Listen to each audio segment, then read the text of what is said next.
आप सभी का अपने टू द पॉइंट कार्यक्रम में मैं स्वागत करता हूं। आज हम अपने टू द पॉइंट कार्यक्रम के अंतर्गत देखने वाले हैं नागा शांति समझौते के बारे में। और सबसे पहले हम समझेंगे कि वर्तमान संदर्भों में ये चर्चा में क्यों है और मैंने टू द पॉइंट के अंतर्गत इसको क्यों रखा है। तो जो लोग पहली बार देख रहे हैं, आपको बता दें कि आपके अपने चैनल पर करंट अफेयर्स के 3 से 4 प्रोग्राम होते हैं निरंतर, जैसे कि प्रतिदिन की करंट अफेयर्स क्विज का आपका प्रोग्राम है, प्रतिदिन के करंट अफेयर्स जो ऑनलाइनर होते हैं वो आपको कम्युनिटी टैब में मिलते हैं, आपको साप्ताहिक करंट अफेयर्स मिलते हैं और दैनिक करंट अफेयर्स के वो बिंदु जो आपकी मुख्य परीक्षा से जुड़े होते हैं या किसी भी प्रकार से प्रारंभिक परीक्षा के लिए उतने महत्वपूर्ण नहीं होते हैं लेकिन मुख्य परीक्षा में पूछे जाने की संभावनाएं उनकी ज़्यादा होती हैं, तो उनको हम अपने टू द पॉइंट कार्यक्रम के अंतर्गत लेके चलते हैं, जिनके बारे में विस्तार से चर्चा करनी होती है। तो अपने टू द पॉइंट कार्यक्रम के अंतर्गत आज हम समझेंगे नागा पीस एकॉर्ड के बारे में। आप सब जानते हैं नागा पीस जो समझौता, नागा शांति समझौता जो हुआ था,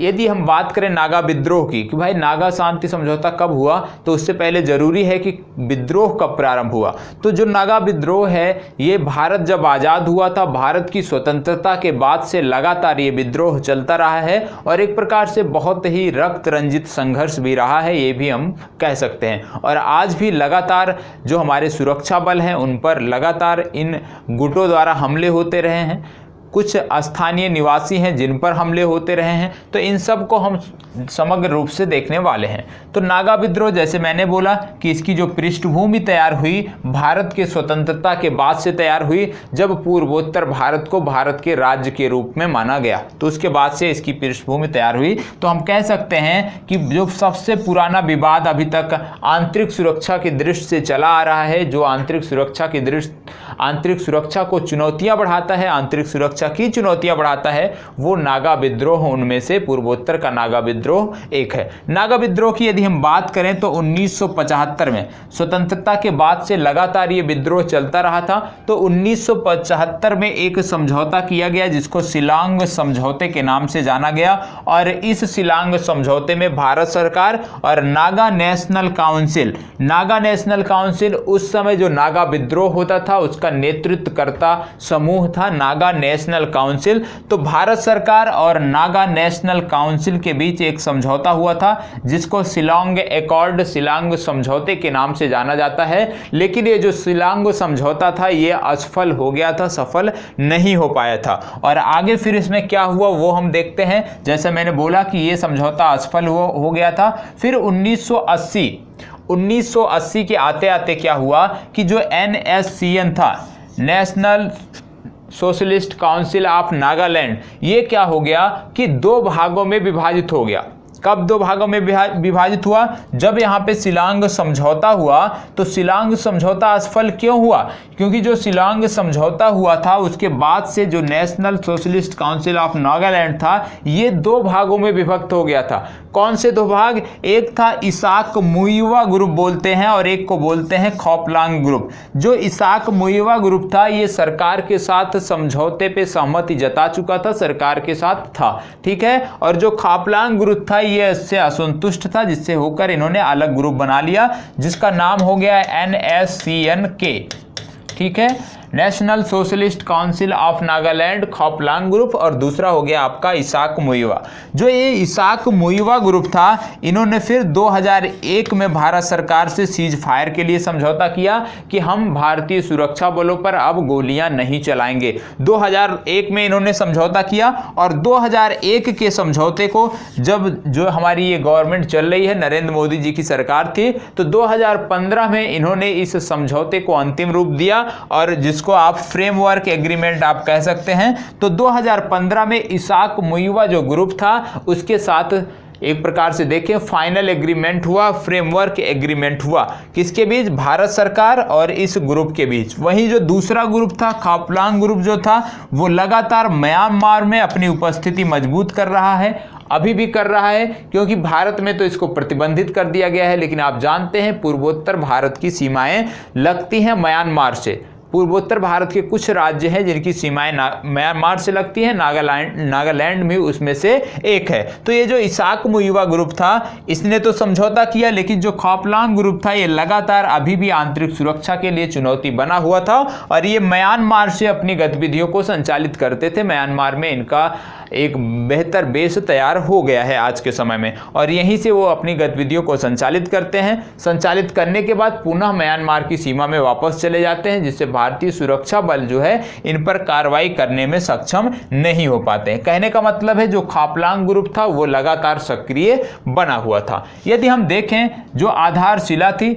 NASCN जो इसाक मुइवा ग्रुप था, इसमें यदि जो देखा गया हाल ही में क्या हुआ कि भारत सरकार ने 2015 के बाद जब फाउंडेशन एग्रीमेंट हुआ तो उसके बाद से भारत सरकार ने इनकी जो भी इनकी बातें थी, जो भी इनकी समस्याएं थी, उनको सॉल्व करने के लिए भारत सरकार के जो भी एक प्रकार से देखें आंतरिक सुरक्षा की दृष्टि से जो भारत सरकार के लिए चुनौतीपूर्ण था, उन सब के लिए जो एग्रीमेंट हुआ था उसके लिए किस प्रकार से इस एग्रीमेंट को फाइनल स्टेज तक ले जाया जाए, इसको क्रियान्वित कराया जाए, उसके लिए भारत सरकार ने RN रवि को नियुक्त किया था।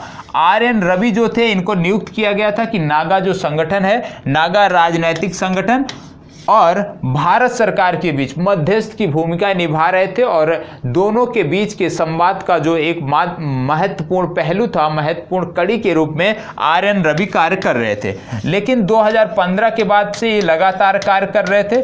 आज के समय में क्या हुआ, वर्ष 2020 में देखा गया कि जो हमारा इसाक मुइवा जो ग्रुप है नागालैंड का, उनके द्वारा RN रवि का विरोध किया जा रहा है। इनकी बातों से, इनके जिस प्रकार से ये कार्य कर रहे हैं, जिस प्रकार से ये मध्यस्थता का कार्य कर रहे हैं, इससे जो इसाक मुइवा ग्रुप है वो असंतुष्ट हो गया है और लगातार पिछले 3 से 4 महीनों से ये RN रवि को हटाने की बात कर रहे हैं कि भारत सरकार RN रवि के स्थान पर किसी दूसरे अधिकारी की नियुक्त करे जो उनकी बातों को और जो समझौते हुए हैं उसको क्रियान्वित करने की दिशा में आगे बढ़ सके। और जब RN रवि को हटाया नहीं गया, क्योंकि 3 से 4 महीनों पहले ये मांग उठ रही थी, तो अभी 2 महीने पहले देखा गया कि अब लगातार नागालैंड में घटनाएं बढ़ रही हैं, सीज फायर का उल्लंघन हो रहा है और इसमें जो लिंक जा रहा है वो एक प्रकार से इसाक मुइवा ग्रुप को जा रहा है। इसाक मुइवा ग्रुप लगातार अब सक्रिय हो रहा है। क्यों?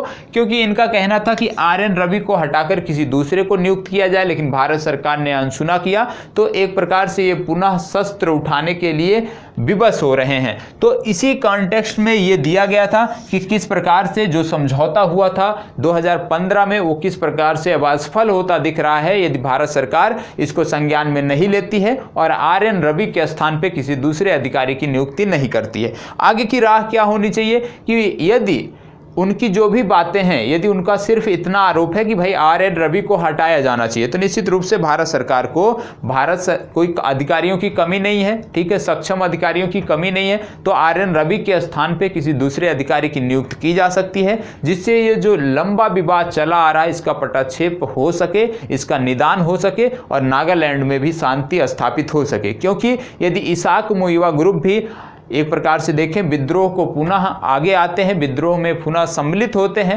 हथियार उठाते हैं, तो निश्चित रूप से नागालैंड का जो भविष्य है वो अंधकारमय होगा, जैसा कि पूर्व में रहा है। तो निश्चित रूप से भारत सरकार को समझना चाहिए नागालैंड की जो सामरिक महत्व है नागालैंड का, उसको ध्यान में रखते हुए इनकी मांगों को स्वीकार करना चाहिए। क्योंकि जब इन्होंने समझौता किया है तो निश्चित रूप से इन्होंने भारत सरकार की मांगों को भी माना होगा, उस पर सहमति जताई है। तो यदि उनको क्रियान्वित कराने के लिए कोई समस्या आ रही है या बातचीत के लिए ये RN रवि जी को निगलेक्ट कर रहे हैं, तो किसी दूसरे अधिकारी की नियुक्ति की जानी चाहिए। अब बात हो रही है नागालैंड की, तो नागालैंड के बारे में एक त्योहार आपने सुना होगा, हॉर्नबिल फेस्टिवल। हॉर्नबिल फेस्टिवल, एक सुना होगा पक्के पागा हॉर्नबिल। तो जो हॉर्नबिल फेस्टिवल है ये तो मनाया जाता है नागालैंड में, लेकिन जो पक्के पागा हॉर्नबिल है ये त्योहार आपका मनाया जाता है अरुणाचल प्रदेश में। तो ये दोनों आपको पता होना चाहिए नागालैंड से संबंधित। अक्सर यही दो चीज़ें आपकी पूछी जाती हैं कि हॉर्नबिल त्यौहार किस राज्य का त्यौहार है। एक से दो जनजातियां महत्वपूर्ण हैं, एक जनजाति है जो आपकी अरुणाचल प्रदेश में रहती है और एक है नागालैंड में, जिन्होंने काम क्या किया है, हॉर्नबिल पक्षी के संरक्षण के लिए बेहतर काम किया है और उसके लिए ये जनजाति चर्चा में थी। इसको देखने के लिए जनजातियों से संबंधित एक वीडियो मैंने बनाया था टू द पॉइंट सेक्शन के अंतर्गत। उसमें मैंने विभिन्न वर्ष भर में जितनी भी जनजातियां चर्चा में थी उसके नाम मैंने बताए थे, क्यों चर्चा में है, उन संदर्भों की भी मैंने चर्चा किया था। तो आप वहां से जाकर वो वीडियो देख सकते हैं, तो आपका ये डाउट क्लियर हो जाएगा। तो अपने टू द पॉइंट कार्यक्रम के अंतर्गत आज हमने देखा है नागा शांति समझौते के बारे में, मौजूदा समय में क्या विवाद है, उसका क्या समाधान होना चाहिए, इन सब को हमने समग्र रूप से देखा है। तो यहीं पर अपनी चर्चा समाप्त करते हैं और कल फिर मिलेंगे। तब तक के लिए इसी प्रकार से हमारे साथ बने रहें। धन्यवाद।